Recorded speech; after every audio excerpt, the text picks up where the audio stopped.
Hey guys, we're doing our weekly housing market update. I am going to go ahead and share my screen here with you real quick, and we'll jump right in. Okay. All right. Let's see. Okay. So to start with, let's go over some quick stats, and then we'll get into the details here.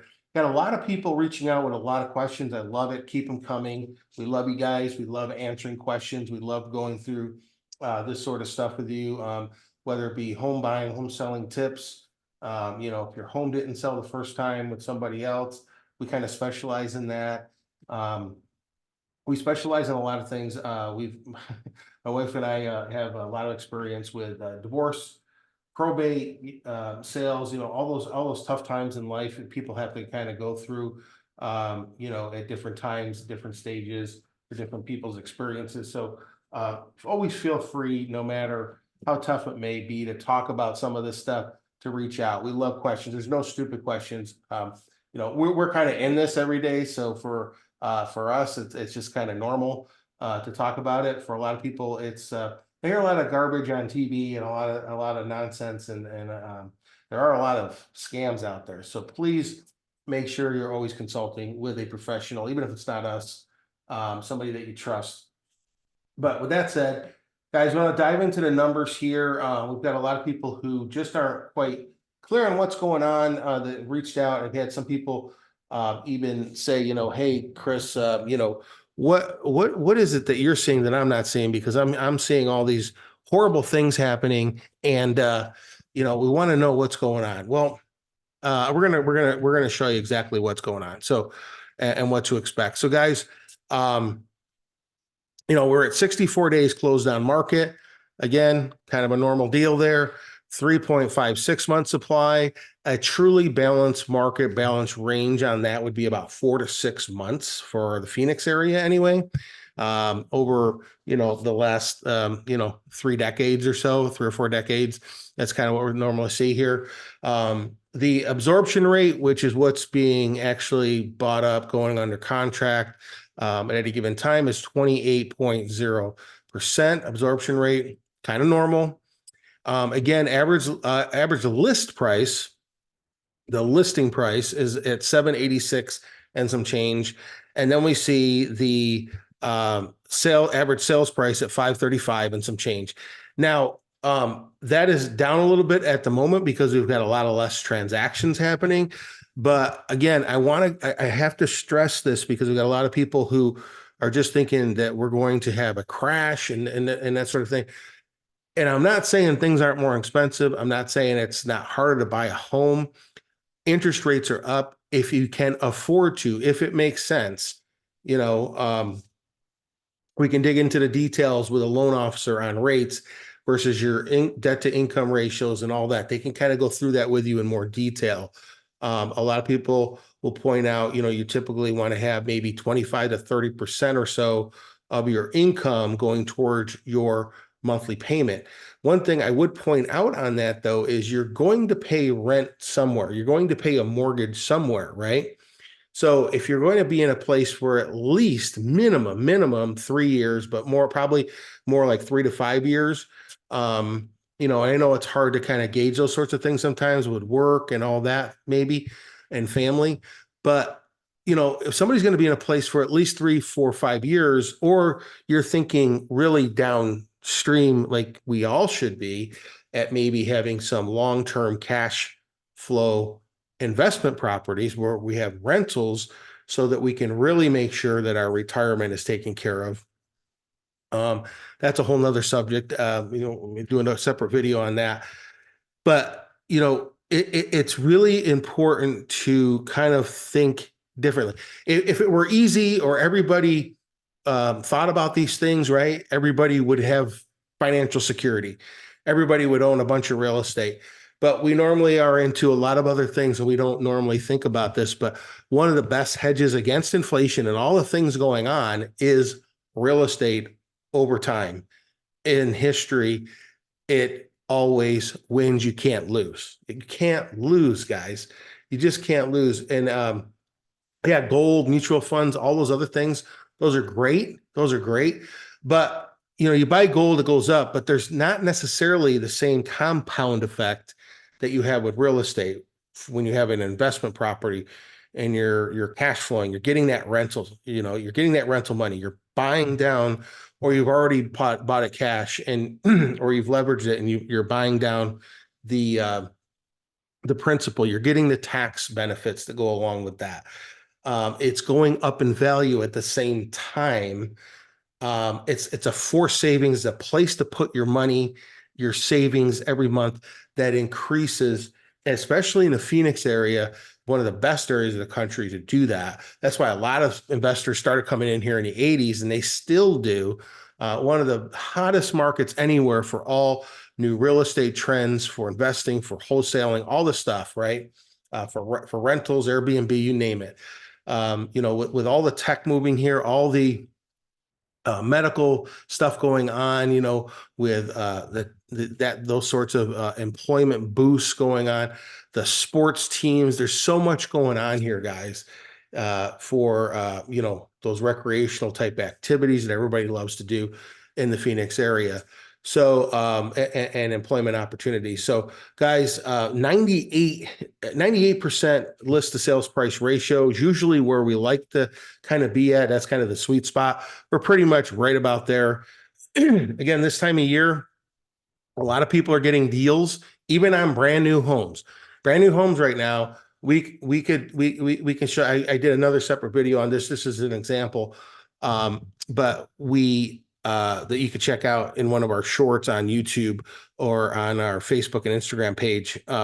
But this has these lower prices at the end of the year right now with home buyers, or I'm sorry, with home builders.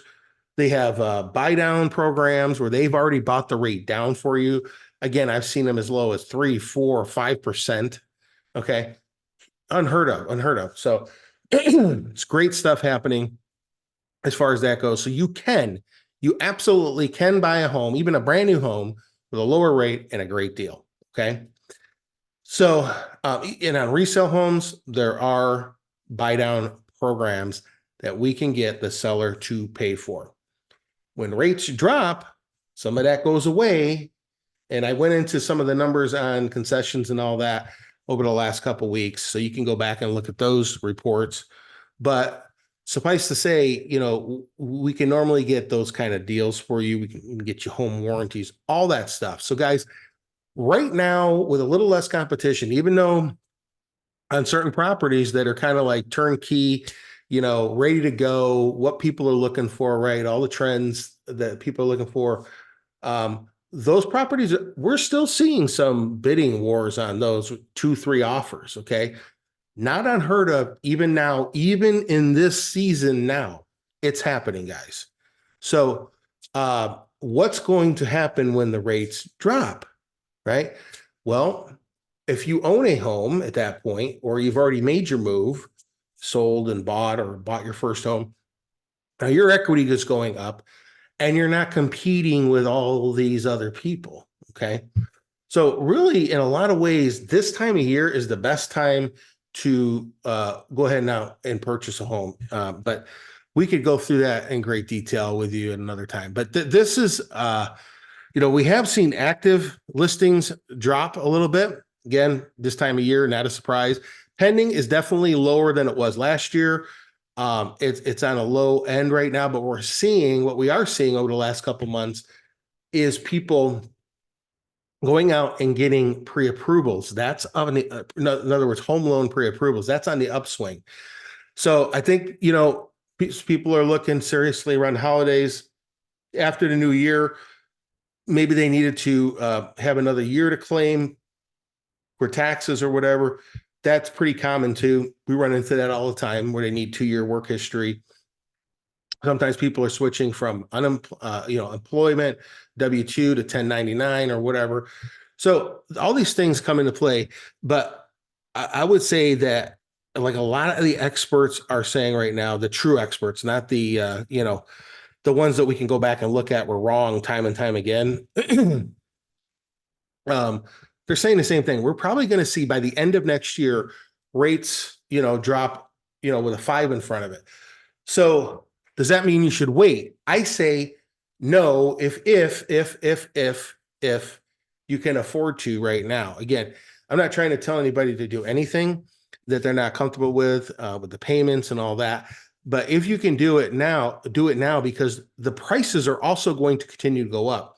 In the Phoenix area, 16,000 homes for sale is Zippo, guys. That is nothing. It is nothing. Even with this super low demand, it's nothing. And here's the difference. Everybody wants to talk about 2008. Well, actually, we're more in like a late 70s, early 80s period right now. We have high inflation. And until that inflation comes down, and our issue was inflation, year over year inflation, even though things cost a lot of money, had come down. Okay. And we thought rates would be down quicker and even more so than they already are. But what's happened here, guys, is that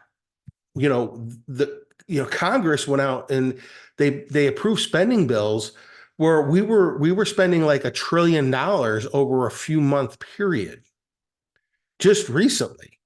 So, when you have too much money flooding the market, too much money being printed, as we did with, the COVID stuff, that we saw come along in 2020 and 2021, all that spending that was done, that inflation increase, which caused the housing prices like everything else to increase.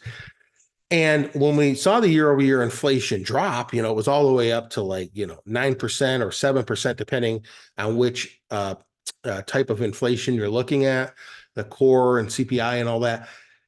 It dropped. We're down, near 3 with that overall inflation right now.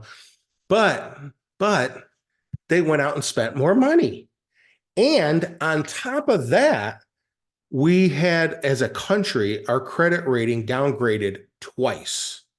And what happens when your credit gets downrated? You pay higher rates.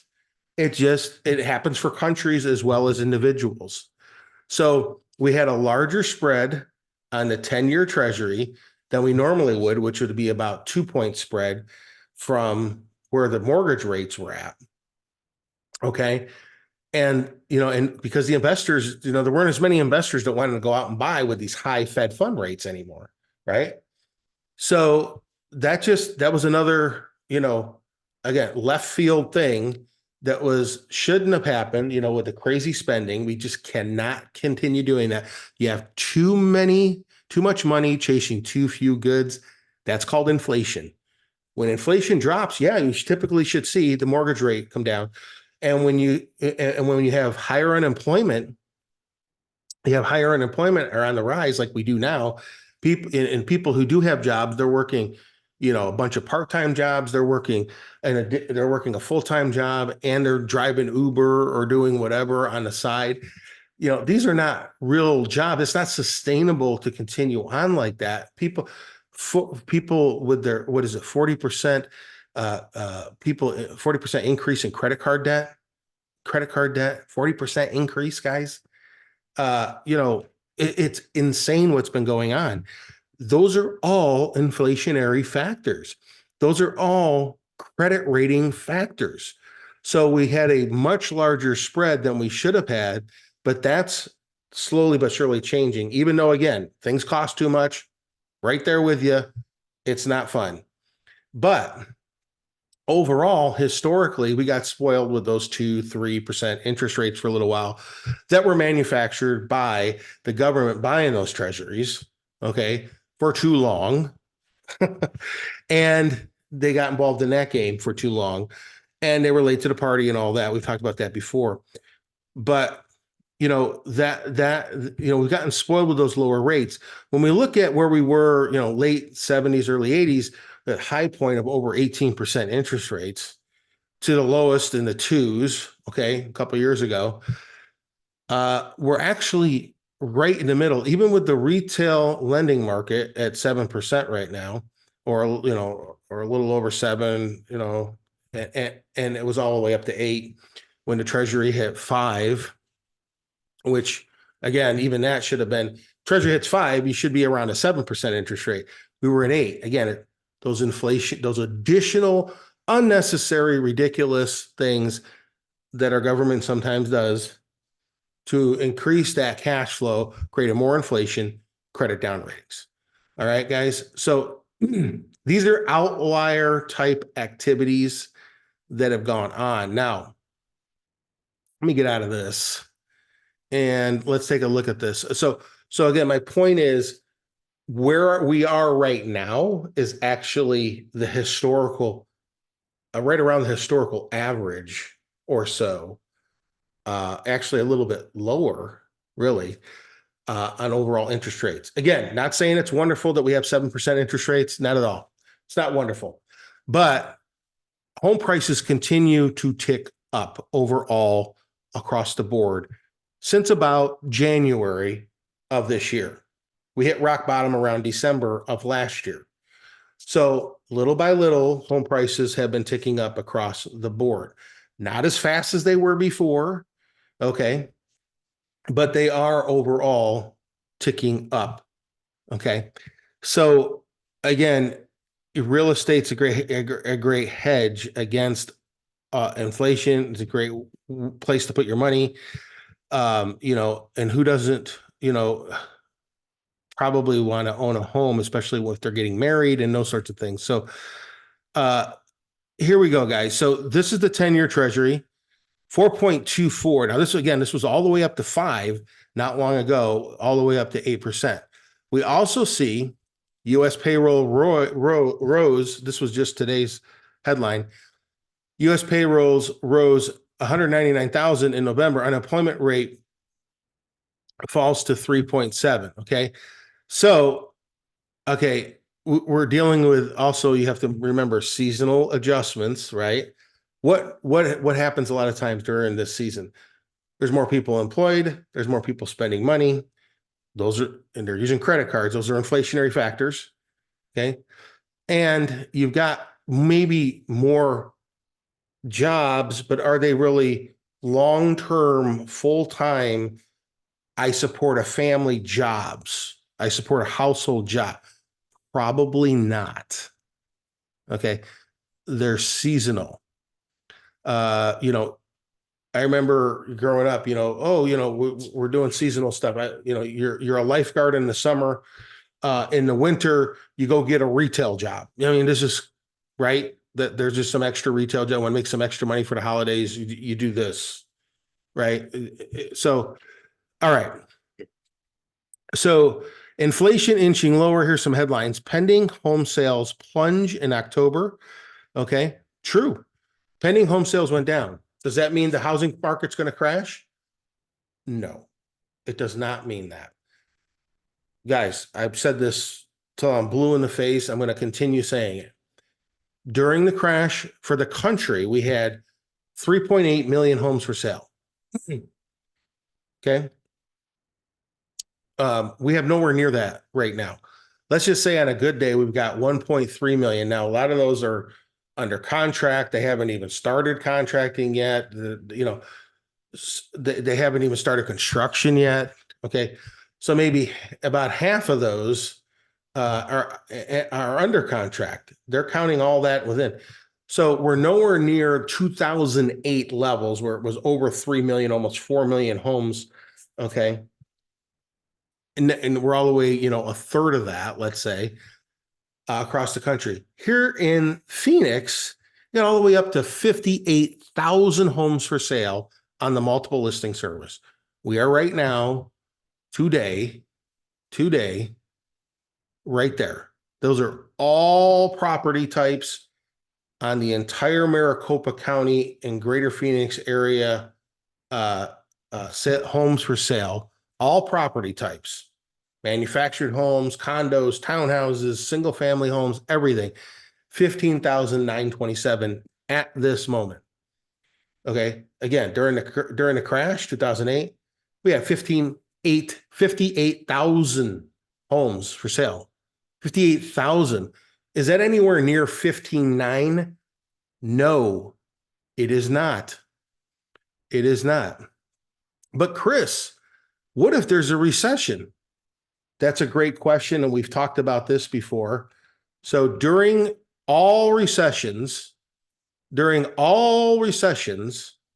except 2008, which was a housing recession, a housing recession. All other recessions, guess what happened? First of all, you find out about a recession from the government on average about 2 to 5 months after you were already in the recession. Okay. So my guess is, like a lot of experts, due to seasonal activity, due to the interest rates, of course, yes, I totally agree. Housing sales have plunged, right? But, right, they've kind of, in other words, that number's kind of probably hit rock bottom by most experts' opinions. And right around, we're a little bit actually lower than it was during 2008 as far as transactions are concerned. Okay. As far as sales are concerned. But again, are we anywhere near the inventory? Supply and demand, guys. It's got to have, you gotta stay with me. You got to have both, right? So if we're nowhere near, not even close, there's no indicator that we will be that close. Will we see an uptick next year, especially with lower rates than we had towards the end of this year? Yeah. By the end of next year, I would say second, third quarter of next year, once they start getting all the reports in and the Fed catches up with what's really going on with, shelter costs, which is tracked by rents, which has what, a 12 to 24 week, or I'm sorry, 12 to at least a 12 uh, month lag time. Okay. Some leases could be longer, 24 months, whatever. But usually it's about a 12. So once all that catches up, because the shelter costs have come way down. How do they figure shelter costs? They figure out what people are paying for rent. Okay. Since what is it, 19, I think 70, is it 75, 76? I can't think of it off the top of my head right now.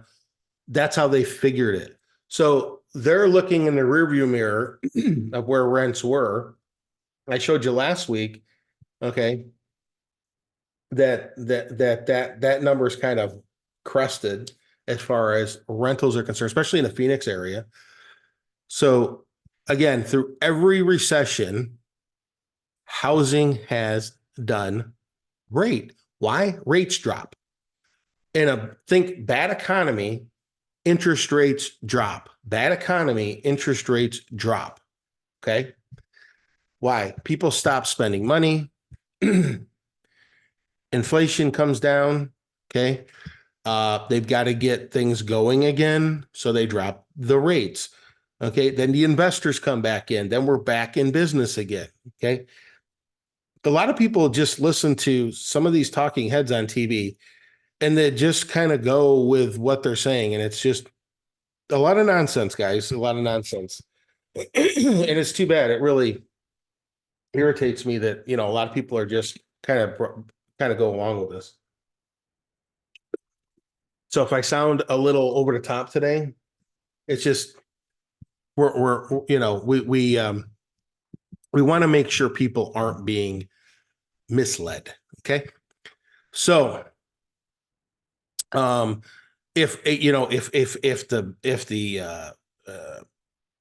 the inventory in the Phoenix area around the country were to double or triple, sure, there'd be some cause for concern.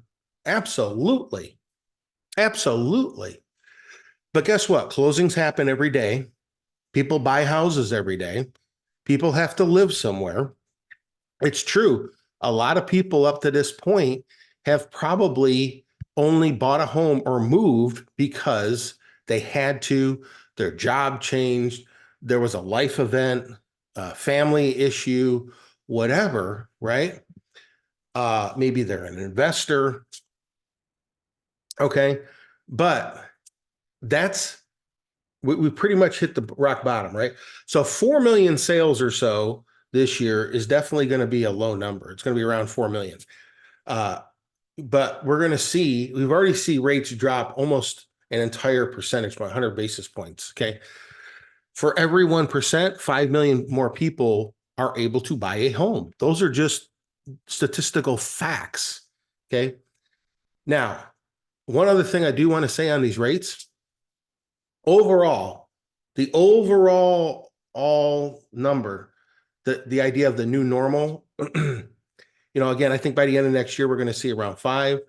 The following year, we'll probably head into the 4s. But are we going to see 2 or 3% interest rates again, guys? If you're waiting around for that, it's kind of like at that time when rates are that low. And I told people refinance, absolutely. Or if you're thinking about moving, do it now. Do it now.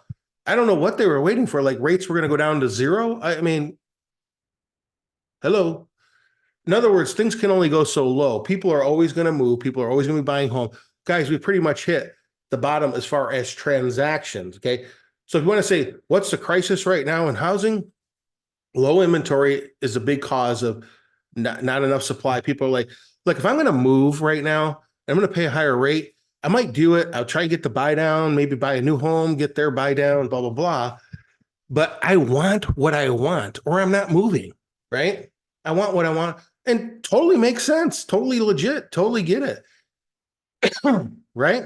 If you don't have to move and you're sitting there with a 2 or 3% interest rate, I totally get, but you want to, you don't need to, you want to. You're like, look, I'll just hold. Okay, totally makes sense. But just keep in mind, when rates do drop, there is going to be, if you see rates with a 5 in front of it, there is going to be a buying frenzy. Okay. There's going to be a buying frenzy. If you see rates with a 5 in front of it. How do I know that, Chris? How can you say that? How do you know that? Well, here's just one expert that talked about this. This was back in June. But there's also a statistical fact. The year prior, around August, rates did drop to about 5%. And guess what happened? There was a huge rush for about 30 days of people getting pre-approved and running out there and buying homes. It's a statistical fact. So if I had to say what's the sweet spot, number one, I think, again, seasonally, people are going to, late winter, spring, school lets out, people buy homes. If they're winter visitors, then that'll be that market as far as like here, Sun City, of course. Fall and winter, that's more of that seasonal thing. And every area has their own seasonal stuff. But guys, that 5% that's a statistical fact. That's what happened. We saw that surge. Okay. So inflation inching lower, that's always a good thing. Fed's target is, 2. Core was at 3.5, down from 5.6. The headline reading was 3, down from 7. Plus annualizing, that was year over year. Annualizing the last 6 months worth of readings put core PCE at 2.4%, which is even closer to the Fed's target. So all these indicate, okay, you just have to understand the data points, right? How that all fits together. And we see that it's on the right trend. It's on the right trend. Are we going to have 2 and 3% interest rates? No. Are we going to have 4% interest rates? Possibly you'll see a 4 in front of it in 2 to 3 years. Should you wait 2 to 3 years? If you don't have to move, okay, whatever. But if you really want to move and you want to get it done and not, get into the buyer frenzy that there will be, and there is every spring, no matter what the market, you're going to have multiple offers. We're seeing multiple offers right now on certain properties, certain type properties. But if you start seeing, a 5 in front of things and eventually a 4, what do you think is going to happen? There's just going to be more demand, right? So again, it's kind of like when I was, guys, it's 2 or 3% interest rate. Why don't you refi? Doesn't cost you anything out of pocket as long as you've got, enough equity there, of course, which most people do. Most people right now are sitting on an average of $290,000 in their equity. The average person is also sitting on a 4% interest rate. Okay. So if it doesn't make sense for them and they don't have to move, I get it. All right. But for a first-time home buyer that's got to pay, high rent, even though rent's not going up like it was, it's not cheap to rent. Okay. I know people here in Phoenix, in some areas of town, 1 and 2% rents are astronomical, to like 2,800 for like a little dinky place. It's like 3,000 a month. I mean, I don't know. Um, so many economists believe this will progress lower. Progress lower is enough for the Fed to pause rate hikes once again in the next meeting. We'll find out, which is going to be December 13th. Okay. So in another few days, another week, we're going to get those numbers out. We're also seeing, those unemployment numbers, which we talked about. So pending home sales plunge in October. We already talked about that. Elevated mortgage rates, we already know. What the media misunderstands about new home sales. Okay. This is a big one. This is a big one. And I'm just going to kind of get to the bottom line here. This kind of goes through all the numbers of inventory and da da da da da. There were 439,000 new homes available for sale at the end of October. While this is a slight uptick from September, more available supply is still needed. Guys, if we need more supply, and what does truly more supply mean? Well, if somebody sells a home but then buys a home, that kind of cancels that out, right? That's a net even, right? That's a neutral. Really, new inventory are brand new homes being built. Brand new homes being built. So we still need to meet demand, as only 76,000 of these homes were actually completed, with the rest either under construction or not even started, like I was talking about earlier. In addition, the median sales price from new homes was 409,300, which was down on both a monthly and yearly basis. Oh, but Chris, look, it's down. While some media reports suggest this means home prices are declining, that's actually not the case. The median, go check this out on your own, but the median versus the average and all that, and what's really going on is, as it says here, mid-price can be skewed by the mix of sales among lower price and higher priced homes, with builders creating more lower price starter homes to meet demand. Okay.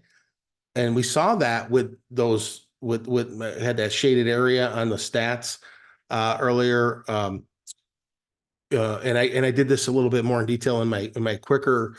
I've got a shorter market report for you guys I'm doing now.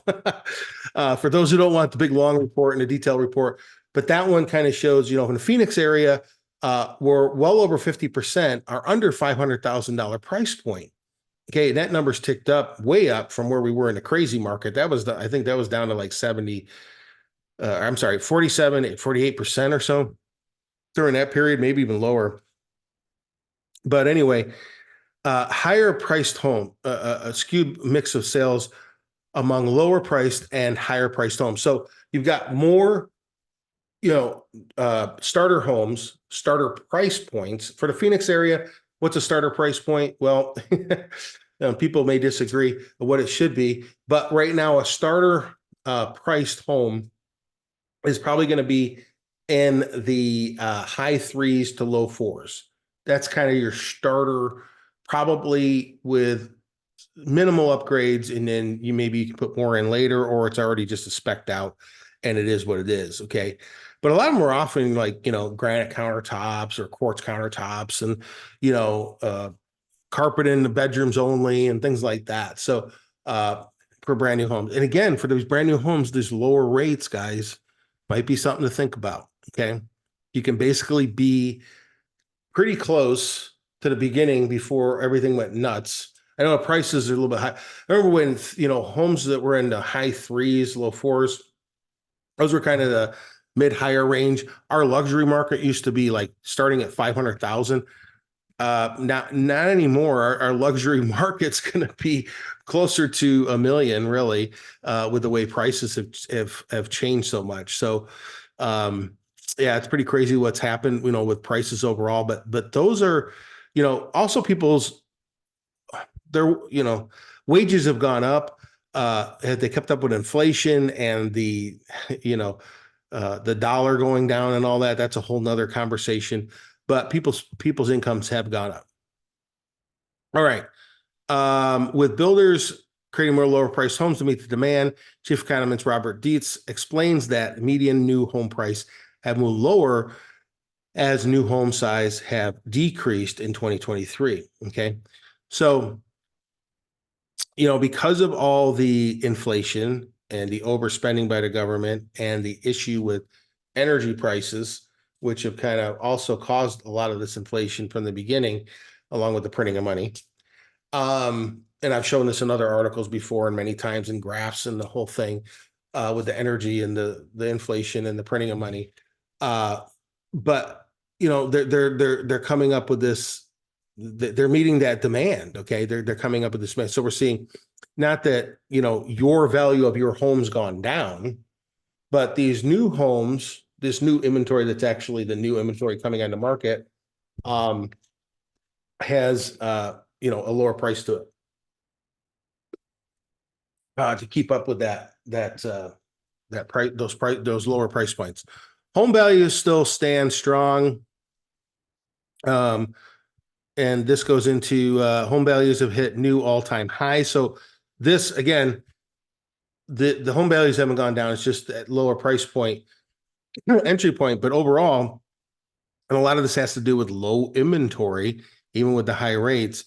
All the data sectors basically show more than recovering from the downturn we saw in the second half of 2022. Again, we hit rock bottom December of 2022. Okay. Those are the facts, guys. I know you're going to hear a lot of nonsense out there on YouTube. You're going to hear a lot of nonsense out on some of the mainstream media and from different people who just don't understand all this in detail. But prices are now on pace to appreciate between 6 and 8% this year, depending on the index based on the reported pace of appreciation through September. Now, guys, that's across the board. That's across the country. Okay, these indexes show now that now remains a great opportunity for building wealth through home ownership and appreciation gains.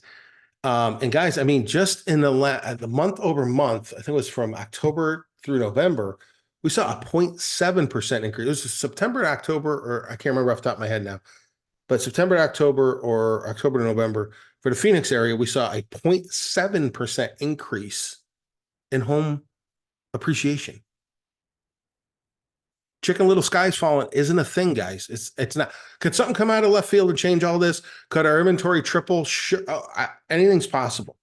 But the data points right now, the real digging into the numbers, not some talking head or some, you know, AI thing just throwing stuff together and not really going into the data points and what they really mean. It's no, there's no sky falling, guys. There's no sky falling. It's not. Waiting around is not the answer unless you just can't afford to buy. That's another conversation. Continuing jobless claims hit 2-year high. Okay. So again, we're seeing bottom line initial jobless claims remain relatively low on a historical basis, suggests the employers are trying to hold on to workers, yet continual claims have risen by 269,000 since September. This higher trend speaks to a weakening labor market where it becomes harder for people to find employment. So guys, the Fed was trying to destroy demand, destroy spending, destroy new acquisitions by companies, and companies going out and spending money and hiring people. Why? Because all those people they have jobs and then going to go out and spend money. Okay, they're going to go get credit. They're going to go buy a car. They're going to get credit cards and all. So now, so what? Again, they got us into this mess. But for what they do, that's all in line with the idea that rates are going to come down. This is what they are looking at. Okay. I know it sounds counterintuitive, but for more unemployment and less job opportunities, that to them says, oh, okay, yeah, it might be time to slow or stop the Fed fund rate from rising, which has an indirect correlation with mortgage rate. But basically, overall, it's about the idea that it costs more to borrow money, so people will stop spending it. People don't have jobs. Well, then that's an issue, right? They can't spend. Home buying conundrum. If mortgage rates fall, bidding wars will follow. Okay. Again, probably we're going to look at that five, when he has a five in front of it, even with sixes and just seasonal stuff, we're probably going to see at least five. If it goes 5 million sales next year, a little over 5 million. If we see a five in front of that by the end of the year, we could see a second rush towards the end of the year of people, maybe some refis, not so many, but people going out to buy or sell and buy property. Okay. Get some buy down action going there. On top of that, boom. All right. So US mortgage rates hit lowest level since August. Okay. Falling to 7.03. So mortgage news daily today, it's at 7.09. Okay. Up a hair. Okay. But nothing to go nuts over. Okay. And again, we were at 8, guys. All right. I talked about that one. So we are in a balanced market. We talked about that. We talked about the number of homes. Listings under contract. Oops, sorry about that. Listings under contract. We have, let's see. I'm gonna go ahead and pull it. Listings under contract. We have from the Crawford report, 5,817. That is definitely on the lower side of things. When we look at the Crawford Market Index, as far as individual cities, I like to point this out too, that we have right now, Goodyear is on the rise, up by 11% as far as heading towards a balanced market, because right now it's at 89.5, but it's the only one that's on the upswing, Goodyear, the city of Goodyear. Everything, let's see, Peoria, Goodyear, Cave Creek, Surprise, Queen Creek, Maricopa City, and Buckeye. Those are all in buyers markets. Okay. We have Paradise Valley and Mesa. I'm sorry, Paradise Valley in a balanced market, and everything else, Mesa, Tempe, Avondale, Scottsdale, Phoenix proper, Glendale, Gilbert, Fountain Hills, and topping the charts is Chandler. Those are all technically in mild seller markets. Chandler being at the top at 167 on that index. Again, over 110 is a seller's market. So for those particular cities, that gives you an idea of, if you're going out to buy or sell a property, what to expect, what you may get as far as concessions or have to pay in concessions if you're buying or selling a property. Month over month change this week was 13.1%. But month over month change for last week was 15.2%. So that shows a slowing in those trends as far as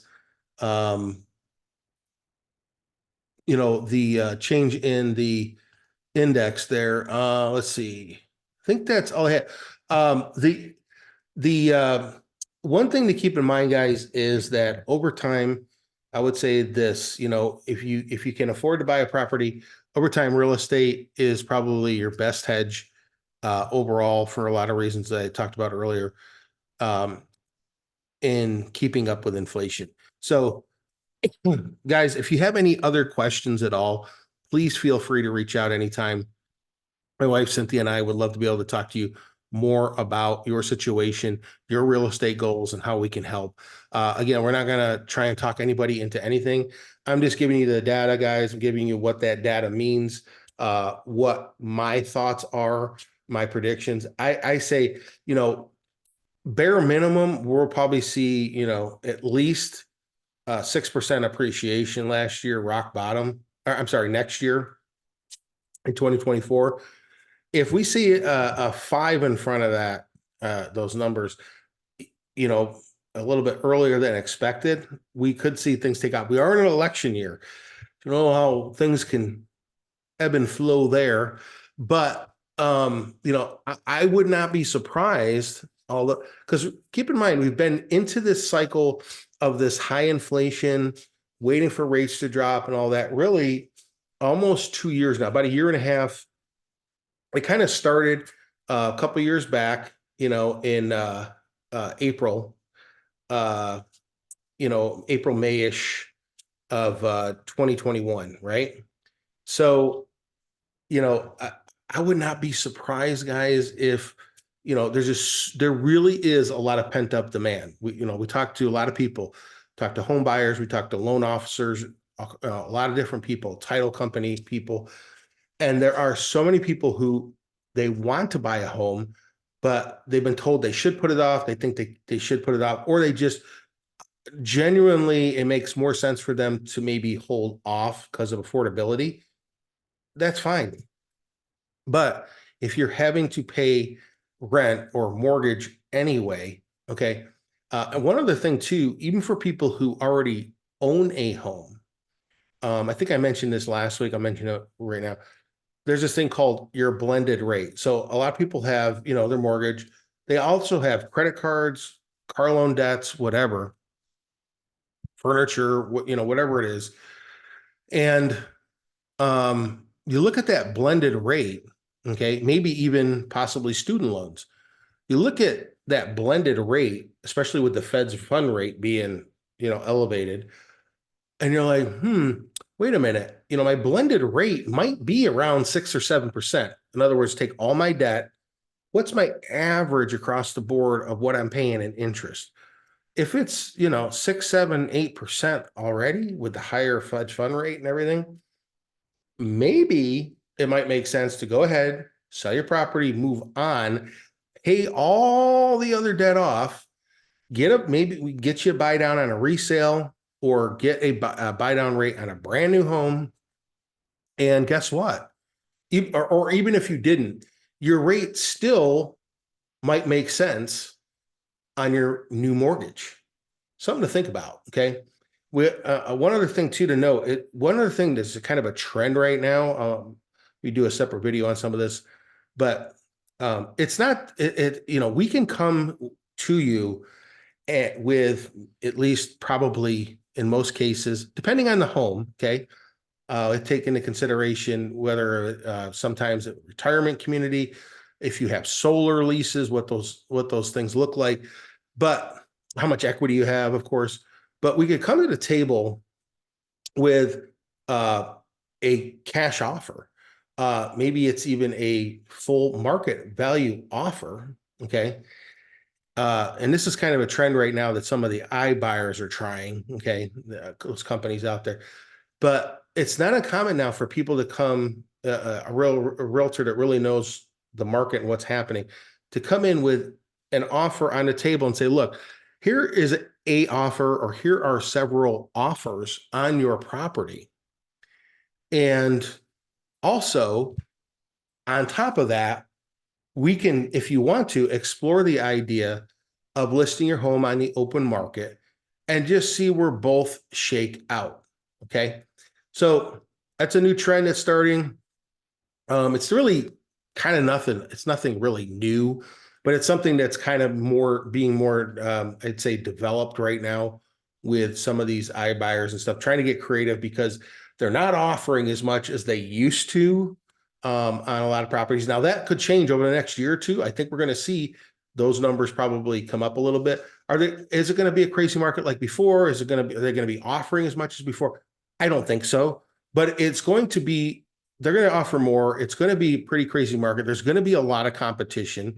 Probably not as crazy as before, but it's, guys, if you want to miss the mess that's going to be coming with the lower rates and just all the pent up demand of people like, I got to move. It's been a couple of years. Okay. This is the new normal. I got to move, I'm be paying, whatever it is right now, 6, 7.